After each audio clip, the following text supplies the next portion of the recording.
Hello दोस्तों, स्वागत है आप लोगों का हमारे YouTube चैनल एजुकेशन वी में। दोस्तों, आज का टॉपिक है हमारा वाक्य। वाक्य को इंग्लिश में कहते हैं सेंटेंस। तो दोस्तों, वाक्य और उसके प्रकार के बारे में इसके पहले वीडियो में पढ़ाया जा चुका है। अगर आप लोगों ने नहीं देखा है तो जाकर देख लीजिए। और आज हम पढ़ाएंगे वाक्य के प्रकार, बिल्कुल डिटेल में। ठीक है, बिल्कुल डिटेल में पढ़ा जाएगा। तो देखिए, वाक्य आप लोगों ने पढ़ा था, पहले आप लोगों ने पढ़ा था कि रचना के आधार पर वाक्य। आप लोगों ने पढ़ा था रचना के आधार पर वाक्य। दूसरा आप लोगों ने पढ़ा था अर्थ के आधार पर वाक्य। और तीसरा आपने देखा था कि क्रिया के आधार पर वाक्य। क्या देखा था? क्रिया के आधार पर वाक्य। तो फ्रेंड्स, रचना के आधार पर आप लोगों ने देखा था वाक्य तीन तरह के होते हैं। अर्थ के आधार पर आप लोगों ने देखा था कि वाक्य 8 प्रकार के होते हैं। और क्रिया के आधार पर आप लोगों ने देखा था कि वाक्य 3 प्रकार के होते हैं। तो दोस्तों, आज हम उसी के बारे में चर्चा करेंगे। तो आज का पहला टॉपिक हमारा होगा कि वाक्य रचना के आधार पर। तो रचना के आधार पर हमारे वाक्य कितने होते हैं? रचना के आधार पर हमारे वाक्य 3 होते हैं। कौन कौन से होते हैं? पहला हमारा होता है सरल वाक्य। ठीक है, पहला हमारा होता है सरल वाक्य। और दूसरा होता है संयुक्त वाक्य। दूसरा कौन सा होता है? संयुक्त वाक्य। और तीसरा हमारा होता है मिश्र वाक्य। तीसरा कौन सा होता है? मिश्र वाक्य। मिश्र वाक्य, या इसी को हम कहते हैं मिश्रित वाक्य। तो आज के इस वीडियो में इन्हीं 3 पर चर्चा होगी। सरल, रचना के आधार पर वाक्य कितने होते हैं? सरल वाक्य, संयुक्त वाक्य और मिश्र वाक्य। ठीक है, अब इसको हम लोग डिटेल में एक एक करके देखते हैं। ठीक है, तो एक एक करके जो हमारा पहला टॉपिक आएगा, सरल वाक्य। देखिए दोस्तों, सरल वाक्य होता क्या है कि सरल वाक्य होता है कि जिसमें एक उद्देश्य और एक विधेय हो। जिसमें क्या हो? एक उद्देश्य हो और एक विधेय हो। दोस्तों, आप लोग उद्देश्य और विधेय के बारे में देख चुके हैं कि उद्देश्य क्या होता है और विधेय क्या होता है। अगर आपको नहीं क्लियर है तो अभी आपको क्लियर हो जाएगा। अभी सब कुछ देखिए, उद्देश्य और विधेय क्या होता है। जैसे कि कोई हम वाक्य लिखते हैं कि राम पुस्तक पढ़ता है। एक वाक्य हो गया हमारा कि राम पुस्तक पढ़ता है। अब इसमें हमें बताना है कि एक उद्देश्य और एक विधेय। उद्देश्य का मतलब है कि जो हमारे वाक्य का कर्ता होता है। कर्ता का मतलब है जिसके द्वारा कार्य किया जाता है। अब इसमें कार्य कौन सा हो रहा है? इसमें कार्य हो रहा है पुस्तक पढ़ने का। कौन सा कार्य हो रहा है? पुस्तक पढ़ने का। तो पुस्तक पढ़ने का कार्य कर कौन रहा है? राम कर रहा है। यानी राम के द्वारा पढ़ा जाता है ना।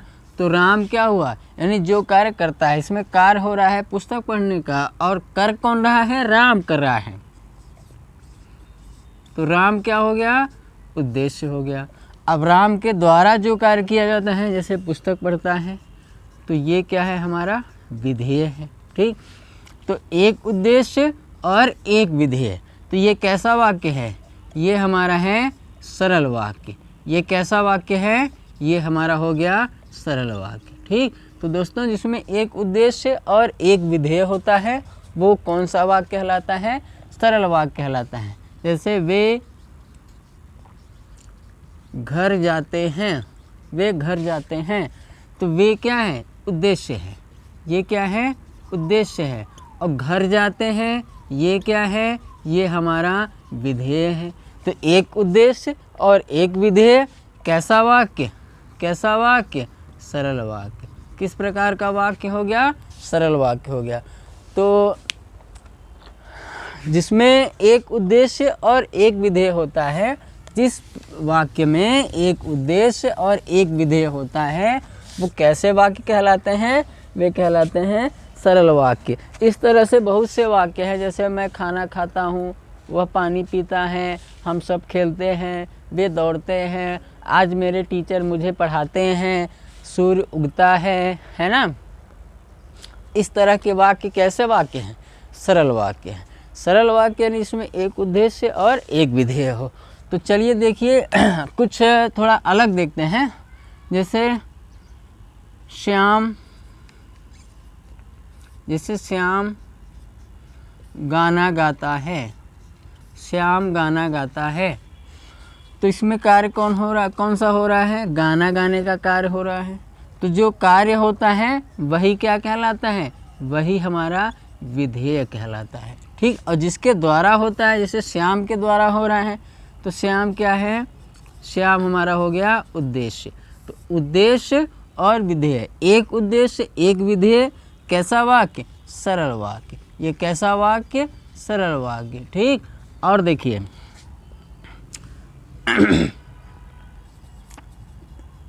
कि श्याम और राम, श्याम और राम गाना गाते हैं, श्याम और राम गाना गाते हैं।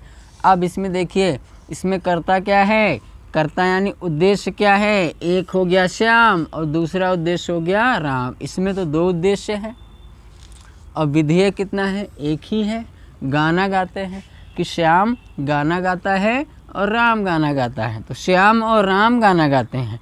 तो देखिए, जब कार्य एक ही हो, कार्य क्या हो रहा है, कार्य एक ही हो रहा है ना। तो जब कार्य एक ही हो रहा है तो उद्देश्य भी क्या होगा, एक ही होगा। उद्देश्य क्या होगा, एक ही होगा। कि जब कार्य एक हो रहा है तो उद्देश्य भी क्या है, एक ही है। क्योंकि विधेय हमारा क्या है, विधेय तो एक ही है, गाना गाने का। विधेय क्या है, गाना गाने का। तो श्याम और राम गाना गाते हैं कि जब कार्य एक ही हो और कर्ता अलग अलग हो। कि श्याम गाना गाता है और राम गाना गाता है। तो श्याम और राम गाना गाते हैं तो कार्य हमारा एक ही हो रहा है। तो एक ही हो रहा है तो हमारा उद्देश्य क्या है, उद्देश्य भी हमारा एक ही हो जाएगा। कि दोनों के द्वारा एक ही इस कार्य किया जा रहा है, यानी समान कार्य किया जा रहा है। तो जब समान कार्य किया जाए, कि समान कर्ता के द्वारा अलग अलग कर्ता के द्वारा या समान कर्ता के द्वारा समान कार्य किया जाता है, तो वो क्या कहलाता है, सरल वाक्य कहलाता है। क्योंकि उसमें उद्देश्य भी एक ही होता है और विधेय भी एक ही होता है। ठीक, तो श्याम और राम गाना गाते हैं। अगला है, एक और उदाहरण देख लेते हैं कि श्याम और नहीं, ऐसे देखते हैं कि श्याम गीता और सीता, श्याम गीता और सीता बाजार जाते हैं। श्याम गीता और सीता बाजार जाते हैं। अब देखिए, इसमें कर्ता कितना है, कर्ता है श्याम, कर्ता है गीता और कर्ता क्या है, सीता है। इसमें तीन हो गया ना, कि श्याम गीता और सीता बाजार जाते हैं। तो देखिए, इसमें जैसे इसके पहले वाले में क्या था कि श्याम और राम गाना गाते हैं। तो श्याम गाना गाता है, राम गाना गाता है, कि दोनों के द्वारा एक ही यानी समान कार्य किया जा रहा था। तो कर्ता क्या हुआ, कर्ता एक ही हो गया, यानी उद्देश्य हमारा एक हो गया। ऐसे ही इसमें है कि बाजार जाते हैं, बाजार जाना क्या हुआ, ये हमारा विधेय हो गया। बाजार जाना क्या हुआ, विधेय हो गया। और बाजार किसके द्वारा जाया जा रहा है, वो श्याम गीता और सीता के द्वारा। तो श्याम बाजार जाता है, सीता गीता बाजार जाती है, सीता बाजार जाती है, कि तीनों के द्वारा एक ही यानी समान कार्य किया जा रहा है। तो जो हमारा उद्देश्य होगा, उद्देश्य भी कैसा हो जाएगा, समान हो जाएगा। उद्देश्य कैसा हो जाएगा, समान हो जाएगा। तो उद्देश्य एक ही है और विधेय भी हमारा एक हो गया। तो एक उद्देश्य, एक विधेय, कैसा वाक्य? सरल वाक्य। ठीक है, तो इस तरह के वाक्य कैसे होते हैं? सरल वाक्य होते हैं। चलिए 2-4 और उदाहरण हम देख लेते हैं।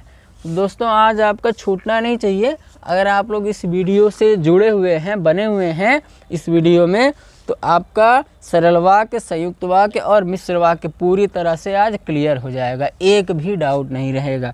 ये मेरी रिस्पॉन्सिबिलिटी है, ये मेरी जिम्मेदारी है कि आप लोगों का कन्फ्यूज़न दूर करना, क्योंकि आप भरोसा करके आए हैं, वीडियो देख रहे हैं, अपना समय ख़राब कर रहे हैं, समय लगा रहे हैं, तो आप कुछ लेकर जाइए, कुछ हासिल करके जाइए, आप ये निराश होकर मत जाइए। तो चलिए कुछ और उदाहरण हम देख लेते हैं सरल वाक्य के। तो उसमें है जैसे मीना, रोहित एवं किशन। मीना, रोहित एवं किशन दौड़ व खेल रहे हैं। दौड़ व खेल रहे हैं। कि मीना, रोहित एवं किशन दौड़ व खेल रहे हैं। अब इसमें देखो ये थोड़ा अलग है। अलग कैसे है? क्योंकि इसे आप लोगों को समझना पड़ेगा। समझना इसलिए पड़ेगा क्योंकि इसमें क्रिया 2 हैं और कर्ता 3 है। और क्रिया कितनी है? 2 है और कर्ता है 3। तो 2 और 3 इसमें आपको एक ही बनाना है। देखिए फ्रेंड्स, ये है सरल वाक्य और हम आपको दिखाते हैं कि ये सरल वाक्य कैसे है। मीना, रोहित एवं किशन दौड़ व खेल रहे हैं।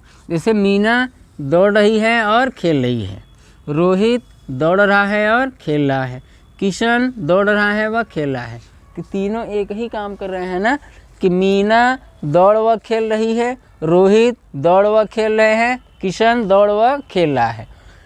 तो तीनों जो कर्ताएं हैं, तीनों कर्ताओं के द्वारा समान कार्य किया जा रहा है। कार्य तो एक ही किया जा रहा है ना, कि ये भी दौड़ रहा है, ये भी दौड़ रहा है, ये भी दौड़ रहा है, और ये भी खेल रही है, ये भी खेल रहा है, ये भी खेल रहा है। तो तीनों दौड़ व खेल रहे हैं। इसका मतलब है कि ये उद्देश्य क्या है?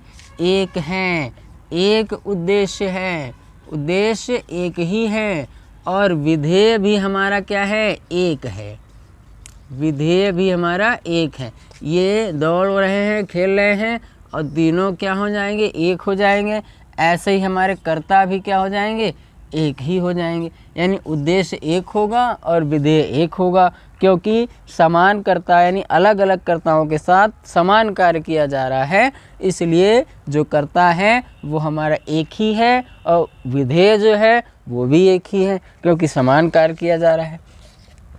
अगर अलग अलग कार्य करते तो थोड़ा अलग होता। जैसे एक और उदाहरण देखिए, जैसे हैं कि रेखा नहा रही है, रेखा नहा रही है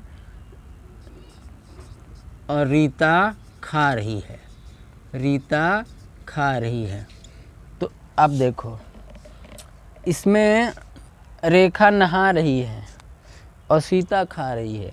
इसमें कर्ता है, इसमें एक उद्देश्य है रेखा और विधेय क्या है? नहा रही है। इसका उद्देश्य है रीता और विधेय क्या है? खा रही है।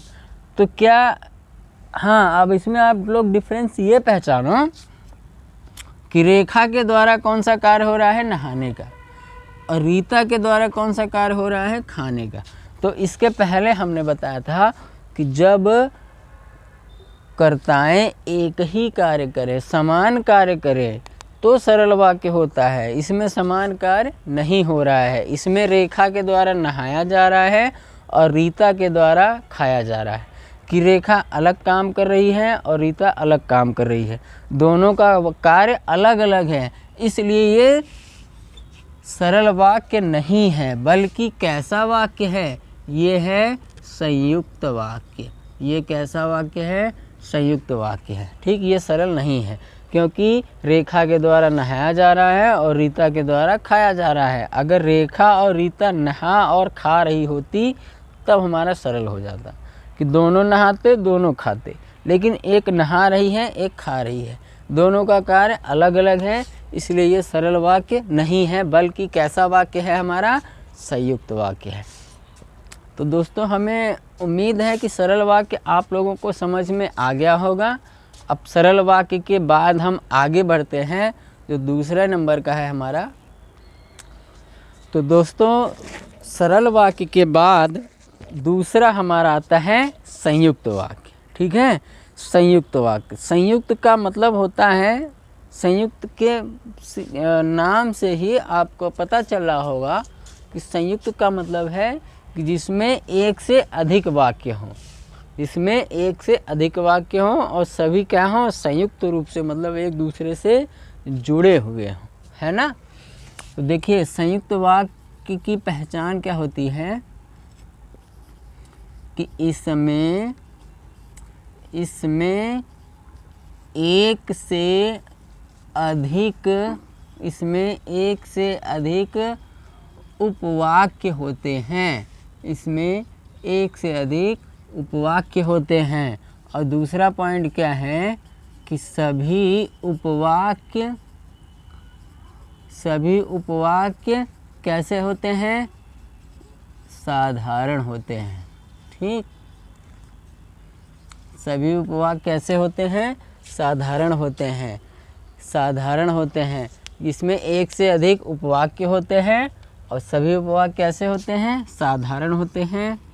और तीसरा पॉइंट क्या है, तीसरा पॉइंट है कि सभी उपवाक्य, यानी जितने भी इसमें उपवाक्य होते हैं, सभी उपवाक्य कैसे होते हैं, सभी उपवाक्य स्वतंत्र होते हैं। ठीक है, स्वतंत्र होते हैं। स्वतंत्र होने का मतलब ये है कि अगर एक उपवाक्य हटा लिया जाए तो दूसरे पर इसका कोई प्रभाव नहीं पड़ता है, कोई प्रभाव नहीं पड़ता है, मतलब वो वाक्य कैसा होगा, वो भी हमारा स्वतंत्र हो जाएगा। ठीक है, तो सभी उपवाक्य स्वतंत्र होते हैं। एक पॉइंट आप लोग और याद रखिए कि वो क्या है कि एक उपवाक्य हटाने पर दूसरे पर कोई प्रभाव नहीं पड़ता है, कोई प्रभाव नहीं पड़ता है। कि एक उपवाक्य हटा देंगे तो दूसरे पर कोई प्रभाव नहीं पड़ेगा, इसका मतलब है कि सभी उपवाक्य कैसे होते हैं, स्वतंत्र होते हैं। ठीक ना। अब यही 4 पॉइंट आप लोग याद रखना, यही 4 पॉइंट से आप पता करोगे कि वो संयुक्त वाक्य है। पहला है कि इसमें एक से अधिक उपवाक्य होते हैं, दूसरा है सभी उपवाक्य साधारण होते हैं, तीसरा है सभी उपवाक्य स्वतंत्र होते हैं, और अगला है कि एक उपवाक्य हटाने पर दूसरे पर इसका कोई प्रभाव नहीं पड़ता है। ठीक ना, कोई प्रभाव नहीं पड़ता है, इसका मतलब ही होता है कि दोनों कैसे होते हैं, स्वतंत्र होते हैं। देखिए जैसे है कि वह बाजार जाता है, वह बाजार जाता है और मैं खेलने जाता हूँ, और मैं खेलने जाता हूँ। ये कैसा वाक्य है, ये संयुक्त वाक्य है। तो देखिए संयुक्त वाक्य की पहचान क्या होती है कि वह कुछ संयोजकों से जुड़े होते हैं, कि 2 अलग उपवाक्य रहेगा और उसमें बीच में कोई एक संयोजक रहेगा जो दोनों वाक्यों को जोड़ता है। संयोजक जैसे और, एक उपवाक्य ये है, एक उपवाक्य ये है। पहला है कि वह बाजार जाता है और दूसरा है कि मैं खेलने जाता हूँ, है ना। पहला है वह बाजार जाता है, दूसरा है मैं खेलने जाता हूँ, और दोनों वाक्य जुड़े हुए हैं किससे, एक संयोजक से। ठीक ना, ये क्या है, ये है हमारा संयोजक। संयोजक का मतलब है कि जो वाक्यों को जोड़ता है, तो और से ये जुड़ा हुआ है। अब इसमें देखेंगे कि क्या ये वाली कंडीशंस फॉलो हो रही हैं, क्या इसके नियम इस पर अप्लाई हो रहे, लागू हो रहे हैं। तो देखो पहला वह बाजार जाता है, तो इसमें एक उद्देश्य और एक विधेय है। उद्देश्य क्या है कि वह, ये क्या है, उद्देश्य है, और विधेय क्या है, बाजार जाता है। ये क्या हो गया हमारा, विधेय हो गया। ठीक। और देखिए इसमें देखिए कि मैं खेलने जाता हूँ, तो मैं क्या है, मैं है उद्देश्य है, मैं क्या है, उद्देश्य है, और खेलने जाता हूँ ये क्या है, विधेय है। एक उद्देश्य एक विधेय, ये कैसा वाक्य, ये हमारा सरल वाक्य। ये कैसा वाक्य, सरल वाक्य। इसमें भी एक उद्देश्य और एक विधेय। ये कैसा वाक्य, ये भी सरल वाक्य। तो एक सरल वाक्य और दूसरा सरल वाक्य। देखिए सभी उपवाक्य साधारण होते हैं। साधारण का मतलब है सरल होते हैं, है ना। साधारण का मतलब सरल होते हैं। तो ये भी सरल वाक्य है, ये भी सरल वाक्य है। अगला है सभी उपवाक्य स्वतंत्र होते हैं। एक हटाने पर दूसरे पर इसका प्रभाव नहीं पड़ता है। तो एक हटा लिए, देखिए इसको हटा लिए, मैं खेलने जाता हूँ, इसमें उद्देश्य है, विधेय है, ये साधारण है, कोई अंतर पड़ रहा है इस पर। मैं खेलने जाता हूँ, ये अपने आप में वाक्य हमारा पूरा है, कंप्लीट है कि मैं खेलने जाता हूँ। ठीक है, ये कंप्लीट है। जब इसको देखेंगे कि वह बाजार जाता है, सिर्फ इतना, ये ढक लीजिए, इधर इधर ढक लीजिए, और इतना देखिए कि वह बाजार जाता है। तो वह बाजार जाता है, ये भी अपने आप में एक पूर्ण वाक्य है। पूर्ण है ना, क्योंकि उद्देश्य है, विधेय है, कर्ता है, क्रिया है, कर्म है, तीनों चीज़ें हैं। इसमें भी कर्ता है, क्रिया है, कर्म है, तीनों चीज़ें हैं। कर्ता क्या है, मैं, क्रिया है जाता हूँ, और कर्म क्या है, खेलने जाता हूँ। ऐसे इसमें कर्ता है वह, जाता है क्या है, क्रिया है, और बाजार क्या है, कर्म है। यानी एक उद्देश्य एक विधेय, ये सरल वाक्य। एक उद्देश्य एक विधेय, ये भी सरल वाक्य। एक उपवाक्य हटाने पर दूसरे पर कोई प्रभाव नहीं पड़ता है। तो अभी आपको दिखाया हमने कि एक हटा दीजिए, क्या दूसरे पर कोई प्रभाव पड़ा। प्रभाव पड़ने का मतलब है कि वो सेंटेंस अपने आप में ही क्या हो, कंप्लीट हो। कि मैं खेलने जाता हूँ, ये अपने आप में कंप्लीट है। वह बाजार जाता है, ये भी पूर्ण वाक्य है, ये भी साधारण, ये भी साधारण, और से जुड़ा हुआ है। तो जब एक से अधिक उपवाक्य हों और सभी उपवाक्य स्वतंत्र हों और सभी उपवाक्य कैसे हों, सरल हों, ठीक, तो वो क्या कहलाता है, संयुक्त वाक्य कहलाता है। ठीक, तो ये किसका उदाहरण है, ये है संयुक्त वाक्य का उदाहरण।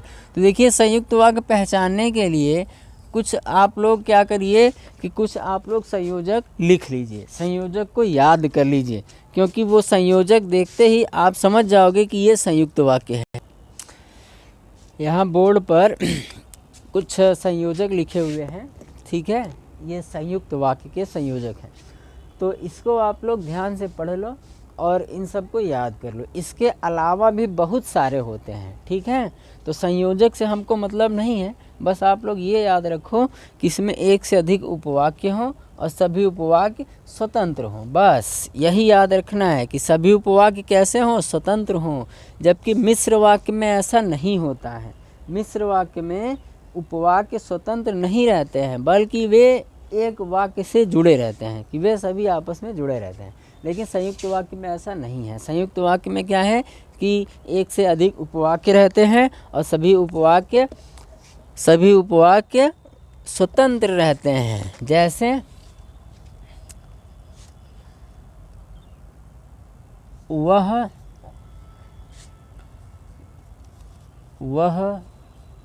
पढ़ाने नहीं आई, इसलिए वह पढ़ाने नहीं आई, इसलिए मैं वहाँ नहीं रुका, इसलिए मैं वहाँ नहीं रुका। तो इसमें एक संयोजक है, कौन सा, इसलिए, ये संयोजक है। और ये एक वाक्य ये एक वाक्य है वह पढ़ने नहीं आई, और दूसरा वाक्य है मैं वहाँ नहीं रुका। और दोनों वाक्य हमारे संयोजक से जुड़े हुए हैं, इसलिए से जुड़े हुए हैं, ठीक ना। अब आपको ध्यान रखना है, एक बात तो पता चल गई कि एक से अधिक उपवाक्य हैं। ये क्या है, ये एक उपवाक्य है और ये भी क्या है, एक उपवाक्य है। ठीक, और दोनों उपवाक्य इस संयोजक से जुड़े हुए हैं। कौन सा संयोजक है, इसलिए से जुड़े हुए हैं। तो पहला नियम तो फॉलो हो गया कि सभी एक से अधिक उपवाक्य हों। अब आपको दूसरा नियम देखना है कि सभी उपवाक्य स्वतंत्र हों। तो स्वतंत्र होने का मतलब है कि उसमें कर्ता क्रिया कर्म हो, यानी कर्ता हो, क्रिया हो, एक उद्देश्य हो, एक विधेय हो, बस यही होना चाहिए, तभी स्वतंत्र माना जाता है, अन्यथा स्वतंत्र नहीं माना जाता है। तो इसमें आप देखो कि वह क्या है, वह क्या है, ये हमारा उद्देश्य है। वह क्या है, उद्देश्य है। ठीक, उद्देश्य है। और पढ़ने नहीं आई, पढ़ने नहीं आई, और पढ़ने नहीं आई ये क्या है, ये है विधेय है। ये क्या है, ये विधेय है। पढ़ने नहीं आई विधेय है और उद्देश्य क्या है, वह है। अगले वाले में देखिए, मैं क्या है, उद्देश्य है। ठीक, उद्देश्य क्या है, मैं, और विधेय क्या है, वहाँ नहीं रुका, ये क्या है, ये है हमारा विधेय। ठीक ना। तो एक उद्देश्य एक विधेय, एक उद्देश्य एक विधेय, एक उद्देश्य एक विधेय, एक उद्देश्य एक विधेय। तो ये कैसा वाक्य, ये है सरल वाक्य। ये कैसा वाक्य है, सरल वाक्य है। और इसमें देखिए ये कैसा वाक्य है, एक उद्देश्य एक विधेय, ये भी कैसा वाक्य है, ये भी है हमारा सरल वाक्य। ठीक ना, सरल वाक्य। अब देखना है कि दोनों वाक्य यानी दोनों उपवाक्य स्वतंत्र हैं कि नहीं। वह पढ़ने नहीं आई इसलिए मैं वहाँ नहीं रुका। तो देखिए पहले इसको ढकिए, मैं वहाँ नहीं रुका, करता है क्रिया है, करता है क्रिया है, मतलब उद्देश्य है, विधेय है, सरल वाक्य, स्वतंत्र है ना। स्वतंत्र होने का मतलब है कि वो उसका कोई अर्थ निकले, अर्थ निकले का मतलब है उसमें उद्देश्य हो और विधेय हो, तभी स्वतंत्र माना जाएगा, अन्यथा स्वतंत्र नहीं माना जाएगा। कि एक उद्देश्य एक विधेय, स्वतंत्र है कि मैं वहाँ नहीं रुका। इसमें वह पढ़ाने नहीं आई, ये भी कैसा है, स्वतंत्र है। तो एक उद्देश्य एक विधेय, कैसा वाक्य, सरल वाक्य। तो जो हमारा संयुक्त वाक्य होता है इसमें एक से अधिक उपवाक्य होते हैं। ठीक है, और दोनों उपवाक्य कैसे होते हैं, स्वतंत्र होते हैं। ये भी हमारा स्वतंत्र है, ये भी स्वतंत्र है ना। स्वतंत्र होने का मतलब है कि उस वाक्य में उद्देश्य और विधेय हो। उद्देश्य और विधेय नहीं है, इसका मतलब वो स्वतंत्र नहीं है। चलिए और उदाहरण देखते हैं। तुम गाना गाओगे, तुम गाना गाओगे या नाचोगे। तुम गाना गाओगे या नाचोगे। ठीक है, तुम गाना गाओगे या नाचोगे। तो तुम गाना गाओगे या नाचोगे, तो ये जुड़ा हुआ है, ये है हमारा संयोजक। ये क्या है, संयोजक, क्योंकि दो वाक्य हैं। दो वाक्य कैसा है, देखिए दो वाक्य कौन कौन सा है, कि तुम गाना गाओगे या नाचोगे, कि तुम गाना गाओगे या तुम नाचोगे, है ना। तुम गाना गाओगे या तुम नाचोगे, अलग अलग हो गया ना। तो तुम गाना गाओगे एक चॉइस ये है, ये भी स्वतंत्र है, और तुम नाचोगे ये भी स्वतंत्र है ना। और दोनों वाक्य कैसे, या से जुड़े हुए हैं, ये संयोजक है, या से जुड़े हुए हैं। तो या, ये या कैसा वाक्य, संयुक्त वाक्य। कैसा वाक्य, संयुक्त वाक्य। चलिए और देखते हैं।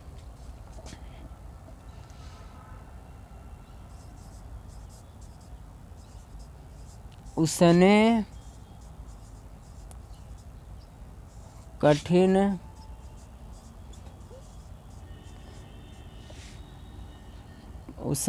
कठिन परिश्रम किया, फिर भी असफल हो गया, फिर भी असफल हो गया। वो उसने कठिन परिश्रम किया फिर भी असफल हो गया। तो ये फिर भी ये संयोजक है, ठीक ना। फिर भी असफल हो गया मतलब वह असफल हो गया, ठीक ना। वह परिश्रम तो किया फिर भी वह असफल हो गया, ऐसा फिर भी से जुड़ा हुआ है। अगर इसको हम अलग अलग करेंगे, जैसे ये पहला वाला था, दूसरा वाला कि तुम गाना गाओगे या नाचोगे, जब इसको हम अलग अलग करेंगे, ये संयोजक जुड़ा हुआ है तो संयोजक को हटाएंगे, संयोजक को हटाएंगे तो ये दो वाक्य बनेगा। तो पहला वाक्य बनेगा कि तुम गाना गाओगे और दूसरा वाक्य हमारा बनेगा तुम नाचोगे। कि तुम गाना गाओगे या नाचोगे, या लगा के दोनों जोड़ दिया गया। ऐसे ये है कि उसने कठिन परिश्रम किया फिर भी असफल हो गया। तो फिर भी जब संयोजक को हम हटाएंगे तो इसमें भी हमारा दो वाक्य बनेगा। कौन कौन सा बनेगा? पहला वाक्य बनेगा कि उसने कठिन परिश्रम किया और दूसरा वाक्य बनेगा कि वह असफल हो गया। ठीक है, तो दो वाक्य हैं, दोनों स्वतंत्र हैं, इसलिए कैसा वाक्य है? संयुक्त वाक्य है। ये है संयुक्त वाक्य का कुछ और उदाहरण। ठीक है, तो इसमें आप इसको संयोजक से पहचाना करो। संयोजक नहीं समझ में आता है तो सीधे सीधे आप देखो कि दोनों वाक्य जितने भी उपवाक्य हैं वह स्वतंत्र हैं या नहीं। तो पहला है कि मैं बाजार गया किंतु वह नहीं मिला। तो एक उपवाक्य और दूसरा उपवाक्य, और ये है हमारा संयोजक किंतु। ठीक है, किंतु से जुड़ा हुआ है। कैसा वाक्य है? संयुक्त वाक्य है। मैंने सेब एवं केला खाया। तो एवं यानी मैंने सेब खाया, मैंने केला खाया। दो काम हुआ ना, एक काम हुआ सेब खाने का और दूसरा काम हुआ केला खाने का। तो दोनों वाक्य कैसे हैं? स्वतंत्र हैं। दोनों स्वतंत्र का मतलब ये होता है इसमें उद्देश्य और विधेय दोनों हों, वही हमारा वाक्य स्वतंत्र कहलाता है। ठीक है, वह दुकान से किताब व कलम खरीदता है। तो इसमें संयोजक है वह, कि वह दुकान से किताब खरीदता है, वह दुकान से कलम खरीदता है। कि वह दो कार्य कर रहा है, एक कार्य कर रहा है किताब खरीदने का, दूसरा कार्य कर रहा है कलम खरीदने का। वह मेरे साथ रहा किंतु पहचान नहीं पाया। किंतु ये है हमारा संयोजक, कि वह मेरे साथ रहा किंतु पहचान नहीं पाया। तो पहचान नहीं पाया, तो इसमें पहला वाक्य है कि वह मेरे साथ रहा और दूसरा वाक्य है कि वह मुझे नहीं पहचान पाया। दूसरा वाक्य कौन सा है? वह मुझे नहीं पहचान पाया। और दोनों वाक्य हमारे जुड़े हैं किंतु से। मैं उससे बच रहा था लेकिन उसने मुझे देख लिया। मैं उससे बच रहा था एक है साधारण वाक्य जिसमें एक उद्देश्य और एक विधेय, ये है संयोजक। और इसमें उसने मुझे देख लिया कि एक उद्देश्य और एक विधेय। तो ये कैसा वाक्य? ये है हमारा सरल वाक्य। ये कैसा वाक्य? ये भी है हमारा सरल वाक्य। तो ये भी सरल वाक्य, ये भी सरल वाक्य, दोनों स्वतंत्र हैं। इसका मतलब ये कैसा वाक्य है? संयुक्त वाक्य है, लेकिन से जुड़ा हुआ है। तो मुझे उम्मीद है कि संयुक्त वाक्य आप लोगों को समझ में आ गया होगा। अब हम तीसरा देखते हैं, मिश्र वाक्य। तीसरा है हमारा मिश्रित वाक्य। इसको मिश्रित वाक्य बोलिए या मिश्र वाक्य बोलिए। ठीक है, दोनों एक ही हैं, मिश्रित वाक्य या मिश्र वाक्य। ठीक, कोई अंतर नहीं है, एक ही है, चाहे मिश्र कहिए चाहे मिश्रित कहिए। तो मिश्रित वाक्य की पहचान क्या होती है? कि इसमें एक से अधिक उपवाक्य होते हैं। इसमें एक से अधिक उपवाक्य होते हैं। और अगला पॉइंट है कि इसमें एक क्या होता है? एक होता है प्रधान उपवाक्य, एक प्रधान उपवाक्य होता है, और शेष सभी क्या होते हैं? आश्रित उपवाक्य होते हैं। ठीक है, एक प्रधान उपवाक्य होता है और शेष सभी क्या होते हैं? आश्रित उपवाक्य होते हैं। और तीसरा पॉइंट क्या है? तीसरा पॉइंट है कि आश्रित उपवाक्य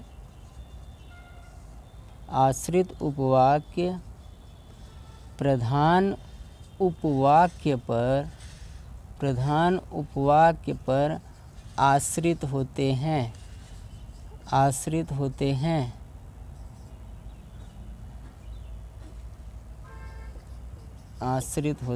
कि आश्रित उपवाक्य एक प्रधान होगा, बाकी जितने भी होंगे सब आश्रित होंगे। ठीक है, तो आश्रित उपवाक्य जितने भी उपवाक्य होते हैं सभी उपवाक्य प्रधान उपवाक्य पर आश्रित होते हैं। जैसे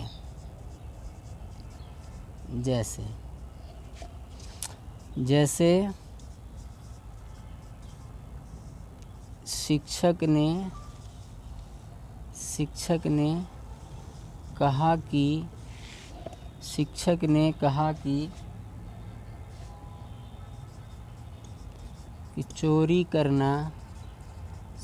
ने कहा कि चोरी करना बुरी बात है। अब आपको देखना है कि इसमें कितने उपवाक्य हैं। इसमें 2 उपवाक्य हैं। पहला है शिक्षक ने कहा और दूसरा है चोरी करना बुरी बात है। ये है दूसरा ना, चोरी करना बुरी बात है। और एक है संयोजक। ये सारे संयोजक लिखे हुए हैं। इनमें से कुछ भी संयोजक आता है, कोई भी संयोजक आता है तो हमारा क्या हो जाएगा? मिश्रित वाक्य हो जाएगा। अगर संयोजक नहीं पढ़ना है तो इसके नियम पर आप ध्यान रखिए, वो खुद ही क्लियर हो जाएगा। कि शिक्षक ने कहा एक उपवाक्य और दूसरा उपवाक्य कौन सा है? कि चोरी करना बुरी बात है।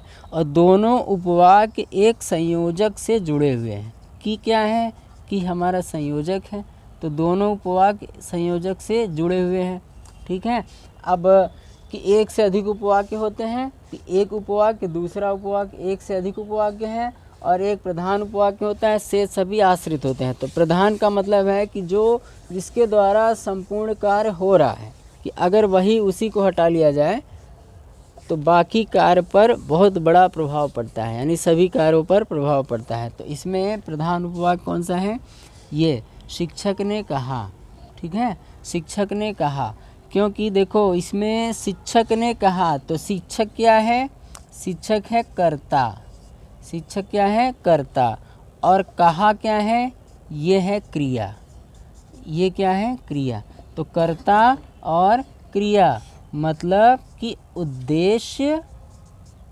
उद्देश्य और विधेय, 2 चीज़ें हैं ना, उद्देश्य और विधेय। तो ये कैसा वाक्य हो गया? ये सरल वाक्य हो गया। ठीक, ये सरल वाक्य हो गया। मतलब यही हमारा क्या है? प्रधान उपवाक्य। शिक्षक ने कहा, ये है हमारा प्रधान उपवाक्य। ठीक, शिक्षक ने कहा कि ये प्रधान उपवाक्य है। और चोरी करना बुरी बात है, ये कैसा है? ये आश्रित है। ये कैसा है? आश्रित उपवाक्य है। आश्रित कैसे है? क्योंकि अगर प्रधान को हटा लिया जाए, अभी कुछ समय के लिए हम इसको हटा देते हैं, शिक्षक ने कहा। अब इसमें देखो चोरी करना बुरी बात है। अब इसमें ये प्रधान उपवाक्य की वजह से ये वाक्य हमारा प्रभावित होगा, क्योंकि ये स्वतंत्र नहीं है। इसके पहले हमने संयुक्त में बताया था कि स्वतंत्र वाक्य कौन से होते हैं? जिसमें एक उद्देश्य हो और एक विधेय हो। उद्देश्य यानी कर्ता हो, क्रिया हो। तो इसमें ना तो कर्ता का पता चल रहा है ना तो क्रिया का पता चल रहा है। चोरी करना बुरी बात है। अब चोरी करना क्या है? क्रिया है। और कर्ता कौन सा है? नहीं पता ना तो उद्देश्य है और विधेय तो है, लेकिन उद्देश्य इसमें नहीं है, कर्ता नहीं है। तो इसका मतलब ये वाक्य स्वतंत्र नहीं है, इसको हम स्वतंत्र नहीं बोल सकते हैं। तो इसको बोलने के लिए एक प्रधान उपवाक्य की ज़रूरत होगी कि शिक्षक ने कहा कि चोरी करना बुरी बात है। तो ये प्रधान है और बाकी चोरी करना बुरी बात क्या है? आश्रित है। और दोनों एक संयोजक से जुड़े हुए हैं। तो आश्रित क्या है? प्रधान पर आश्रित है, ये स्वतंत्र नहीं है। तो एक प्रधान उपवाक्य से सभी आश्रित उपवाक्य, आश्रित उपवाक्य प्रधान पर आश्रित होते हैं। तो ये सही बात है कि चोरी करना बुरी बात है, ये इस पर आश्रित है। ठीक ना, क्योंकि इसमें उद्देश्य नहीं है, सिर्फ विधेय है। तो चलिए कुछ और देख लेते हैं, अगला उदाहरण एक दो और देख लेंगे, अभी क्लियर हो जाएगा कि मिश्र वाक्य या मिश्रित वाक्य क्या होते हैं। जैसे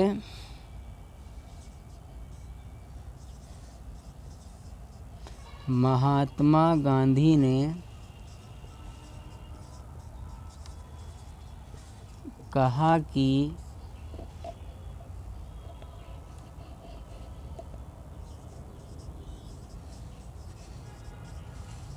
सदा सत्य बोलो,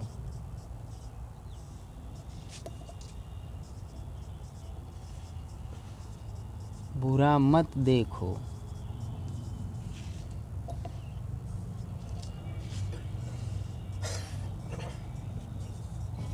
बुरा मत सुनो, बुरा मत सुनो। ये है एक हमारा वाक्य कि महात्मा गांधी ने कहा कि सदा सत्य बोलो, बुरा मत देखो, बुरा मत सुनो और बुरा मत बोलो। बुरा मत बोलो, हम चाहे जितने भी वाक्य बढ़ा सकते हैं, ठीक ना। अब यहाँ कॉमा कॉमा कॉमा करके सबको हम जोड़ दिए। ये की हो गया, बुरा मत बोलो, फिर कॉमा लगा के सदा सत्य बोलो, फिर कॉमा बुरा मत देखो, फिर कॉमा बुरा मत सुनो। तो ये हमारा एक वाक्य है। अब आपको बताना है कि ये मिश्रित वाक्य है कि नहीं, आप इसको कैसे पहचानोगे। तो इसको पहचानने के लिए एक से अधिक उपवाक्य होते हैं। देखिए इसमें कितने उपवाक्य हैं। पहले है महात्मा गांधी ने कहा, एक बुरा मत बोलो, दूसरा सदा सत्य बोलो, तीसरा उपवाक्य, चौथा उपवाक्य है बुरा मत देखो और पांचवा उपवाक्य है बुरा मत सुनो। कितने उपवाक्य हैं इसमें? इसमें कुल मिलाकर 5 उपवाक्य हैं। अब 5 उपवाक्यों में एक हमारा प्रधान होगा। तो प्रधान कौन सा है? प्रधान यही है कि गांधी जी ने कहा। अच्छा, ये सब किसने कहा? ये सब किसके द्वारा हो रहा है? गांधी जी के द्वारा। गांधी जी ने कहा, तो ये कैसा उपवाक्य है? ये हमारा प्रधान उपवाक्य है। ठीक, ये हमारा प्रधान उपवाक्य है। और ये है संयोजक। ये है मिश्र वाक्य का पहचान, कि मिश्रित वाक्य की पहचान कि जो, जिसे, जितना, उतना, जहाँ जहाँ, जिन्हें, ज्यों ज्यों, ऐसे जैसे, क्योंकि, जिसका, जिसकी, जिसके, यद्यपि, अगर, जब जब, इस प्रकार, इतना, उतना, आदि। आदि का मतलब है इसके बाद भी बहुत सारे हैं। तो की लगा रहे, जो लगा रहे, जिसे लगा रहे, जहाँ जहाँ लगा रहे, जिन्हें जिन्हें, ऐसे ऐसे, अगर वाक्यों में ये सब संयोजक लगे हुए हैं, इसका मतलब वो कैसा वाक्य है? मिश्रित वाक्य या मिश्र वाक्य है। पहली पहचान तो ये हो गई कि, क्योंकि ये मिश्र वाक्य का संयोजक है। इसके पहले संयुक्त वाक्य के संयोजक आपने अलग देखे थे, और ये सारे संयोजक किसके हैं? ये सारे संयोजक हमारे मिश्र वाक्य हैं या मिश्रित वाक्य के संयोजक हैं। अब हम देखते हैं कि ये सारे नियम इसमें लग रहे हैं कि नहीं, कि एक से अधिक उपवाक्य होते हैं। एक से अधिक उपवाक्य हैं, इसमें एक है, दूसरा उपवाक्य है, ये कैसा है? ये भी है आश्रित है, ये भी आश्रित है, ये भी आश्रित उपवाक्य है, और ये भी कैसा है? ये भी आश्रित उपवाक्य है। ठीक, तो एक प्रधान है और बाकी 4 क्या है? आश्रित उपवाक्य हैं। आश्रित उपवाक्य प्रधान उपवाक्य पर आश्रित होते हैं। क्या ये आश्रित हैं? संयुक्त वाक्य में आपने क्या पढ़ा था? संयुक्त वाक्य में आपने पढ़ा था कि एक से अधिक उपवाक्य होते हैं और सभी उपवाक्य स्वतंत्र होते हैं। ये आपने पढ़ा था संयुक्त वाक्य में। लेकिन मिश्र वाक्य में क्या है? मिश्र वाक्य में है कि सभी उपवाक्य स्वतंत्र नहीं होते हैं। किस पर आश्रित होते हैं? प्रधान पर। अब देखते हैं कि ये आश्रित है कि नहीं। आश्रित का पहचान कैसे करेंगे? कि एक उद्देश्य हो और एक विधेय हो, यानी कर्ता हो क्रिया हो। कर्ता हो क्रिया हो तो वो क्या हो जाएगा? स्वतंत्र हो जाएगा। मतलब सरल है तो स्वतंत्र है, और सरल नहीं है तो स्वतंत्र नहीं है। तो बुरा मत बोलो, ये कैसा है? आश्रित है। इसमें उद्देश्य और विधेय नहीं है, विधेय है, उद्देश्य नहीं है। सदा सत्य बोलो, बुरा मत देखो, बुरा मत सुनो। ठीक, ये सारे क्या है? आश्रित उपवाक्य हैं। तो प्रधान उपवाक्य एक ही होता है और आश्रित उपवाक्य बहुत सारे होते हैं। ठीक है, तो आइए कुछ और उदाहरण देख लेते हैं, उसके बाद ये क्लास हमारा ख़त्म हो जाएगा और तब तक आप लोगों को बढ़िया से समझ में भी आ जाएगा। मिश्रित वाक्य के कुछ और उदाहरण हैं। देखिए, मिश्रित वाक्य का जो संयोजक है, मिश्रित वाक्य के संयोजक को याद करने के लिए आपको एक ट्रिक पता होनी चाहिए। जैसे मिश्रित वाक्य यानी इसको हम कहते हैं मिश्रा जी। मिश्रा जी का मतलब है कि जो ज वाले संयोजक हैं, जितने भी ज वाले संयोजक होते हैं ना, वो सभी किस में आते हैं? मिश्रित वाक्य में आते हैं। जैसे जो, जिसे, जितना, जहाँ, जिन्हें, जिसका, जिसकी, जब जब, तब तब, है ना, ये सब यानी जो ज वाले संयोजक होते हैं वो सभी किस में आते हैं? मिश्रित वाक्य। बस आप ऐसे ही याद रखो, मिश्रा जी का मतलब ज वाले संयोजक सब किस में आते हैं? मिश्रित वाक्य में। अब इसमें मिश्रित वाक्य के संयोजक देखिए कि जो, जिसे, जितना, उतना, जहाँ जहाँ, जिन्हें, जो ऐसे, जैसे, क्योंकि, जितना, जिसकी, जिसके, यद्यपि, अगर, जब, इस प्रकार, इतना, उतना, है ना, ये सारे संयोजक जिस वाक्य में लगे होंगे वो वाक्य क्या कहलाएगा? वो वाक्य मिश्रित वाक्य या मिश्र वाक्य कहलाएगा। ठीक, कि वह ऐसे खाता है जैसे हाथी, तो ऐसे जैसे, तुम जहाँ जहाँ जाओगे मैं वहाँ वहाँ आऊँगा, तो जहाँ जहाँ वहाँ वहाँ, जितना गुड़ डालोगे उतना मीठा लगेगा, कि जितना उतना मिश्रित वाक्य का संयोजक है। कि वह ज्यों मेरे पास आया त्यों त्यों गर्मी बढ़ने लगी, तो ज्यों त्यों, जिसका पेन तुमने लिया है वह तुम्हारा इंतज़ार नीचे कर रहा है, तो जिसका ये मिश्रित वाक्य का पहचान है। जिसका लगा है इसका मतलब ये मिश्रित वाक्य है। जैसा करोगे वैसा भरोगे, तो जैसा वैसा, जहाँ चाह वहाँ रहा, तो जहाँ वहाँ। ठीक है, तो ये सब क्या है? मिश्रित वाक्य हैं। तो आप लोगों ने पढ़ा सरल वाक्य, दूसरा आप लोगों ने पढ़ा संयुक्त वाक्य और तीसरा है मिश्रित वाक्य। अब 2 मिनट का टेस्ट हो जाए उसके बाद फिर ये वीडियो समाप्त हो जाएगी। ये कुछ वाक्य दिए गए हैं, इसमें आपको बताना है कि कौन सा सरल वाक्य है, कौन सा संयुक्त वाक्य है और कौन सा मिश्र वाक्य है। ठीक है, तो चलिए पहला देखते हैं कि जैसे ही उसने मुझे देखा मैं छिप गया। तो जैसे ही उसने मुझे देखा, तो जैसे किसकी पहचान है? जैसे है मिश्र वाक्य की पहचान। किसकी पहचान है? मिश्र वाक्य। ठीक है, और अगला है कि उसने दिल्ली के अतिरिक्त मुंबई से भी कपड़ा खरीदा। तो उसने दिल्ली के अतिरिक्त मुंबई से भी कपड़ा खरीदा, तो इसमें दोनों वाक्य स्वतंत्र हैं। उसने दिल्ली से कपड़ा खरीदा, उसने मुंबई से कपड़ा खरीदा, और के अतिरिक्त ये क्या है? संयोजक है, इसी से जुड़ा हुआ है, तो ये भी स्वतंत्र है, ये भी स्वतंत्र है। कैसा वाक्य है? ये हमारा है संयुक्त वाक्य। कैसा वाक्य है? संयुक्त वाक्य। यह वही घर है जहाँ मैं रहा करता था। यह वही घर है, तो जहाँ किसका पहचान है? जहाँ पहचान है मिश्र की। ठीक है, मिश्र की यानी मिश्रित वाक्य। कैसा वाक्य? मिश्रित वाक्य। वह पूना से लौट आई और श्याम वापस चला गया। इसमें भी दोनों वाक्य स्वतंत्र हैं, और से जुड़ा हुआ है ना, तो और किसका पहचान है? संयुक्त वाक्य का। अतिरिक्त किसकी पहचान है? संयुक्त वाक्य की है। एक वाक्य है वह पूना से लौट आई और श्याम वापस चला गया, दूसरा वाक्य और से जुड़ा हुआ है, तो ये कौन सा वाक्य है? ये है हमारा संयुक्त वाक्य। कैसा वाक्य? संयुक्त वाक्य। वह और उसका मित्र चोरी करने गए, तो जब अलग अलग कर्ता एक ही कार्य करते हैं तो वो कर्ता क्या हो जाते हैं, एक उद्देश्य हो जाते हैं। और ये हमारा एक हो गया विधेय कि वह और उसका मित्र एक उद्देश्य, क्योंकि सभी एक काम कर रहे हैं चोरी करने का, तो ये हमारा उद्देश्य। और ये विधेय मतलब कैसा वाक्य, ये हमारा सरल वाक्य। कैसा वाक्य, सरल वाक्य। श्याम आज सुबह ही आ गया था, ये कैसा वाक्य, श्याम एक उद्देश्य और ये विधेय, आज सुबह ही आ गया था, विधेय। तो ये कैसा वाक्य, ये भी हमारा है सरल वाक्य। कैसा वाक्य है, सरल वाक्य।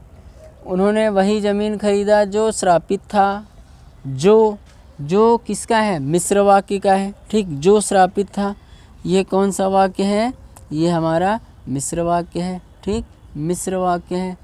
तो दोस्तों ये था हमारा रचना के आधार पर वाक्य। रचना के आधार पर आप लोगों ने 3 पढ़ा, सरल वाक्य, संयुक्त वाक्य और मिश्र वाक्य। तो हमें उम्मीद है आप लोगों को मज़ा आया होगा पढ़ने में। तो धन्यवाद दोस्तों। अगली वीडियो में अब हम आप लोगों से मिलेंगे अर्थ के आधार पर वाक्य। तो अर्थ के आधार पर आप लोग पढ़ोगे 8 वाक्य। ठीक है दोस्तों, तो चलिए मिलते हैं अगले वीडियो में।